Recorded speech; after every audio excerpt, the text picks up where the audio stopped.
વડોદરા શહેરમાં વરસાદ બાદ રોડ રસ્તાની હાલત બિસ્માર છે। શહેરના અનેક રાજમાર્ગો ધોવાઈ ગયા તો વિવિધ વિસ્તારોમાં ભૂવાઓનું સામ્રાજ્ય જોવા મળ્યું, જેથી વિપક્ષે કામમાં બેદરકારી દાખવનાર કોન્ટ્રાક્ટરોને ટર્મિનેટ કરવાની માંગ કરી છે। જો કે સ્થાયી અધ્યક્ષ એ પણ કહી રહ્યા છે જે રસ્તાઓની 3 થી 5 વર્ષની લાયબિલિટી છે તે તમામ રસ્તાઓ કોન્ટ્રાક્ટરો પાસે કામ કરાવવામાં આવશે, જ્યાં ડ્રેનેજ પાણીની લાઇન બન્યા બાદ યોગ્ય પુરાણ અને સરફેસિંગની રસ્તાઓ ન કરનાર તેવા કોન્ટ્રાક્ટરો સામે કાર્યવાહી કરવામાં આવશે।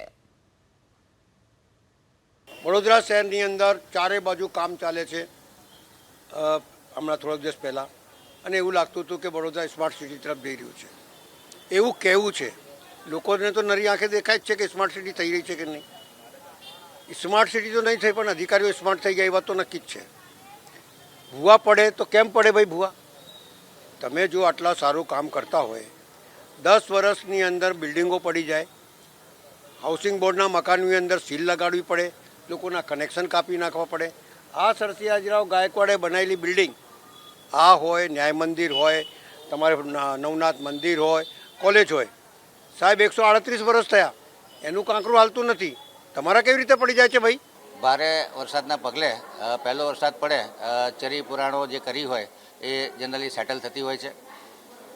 કોન્ટ્રાક્ટરોના ડિફેક્ટ લાયબિલિટીમાં જ આ રિપેરિંગ આવશે અને તમામ કોન્ટ્રાક્ટરો પોતાના ખર્ચને જોખમે આ તમામ વસ્તુઓ રિપેર કરશે।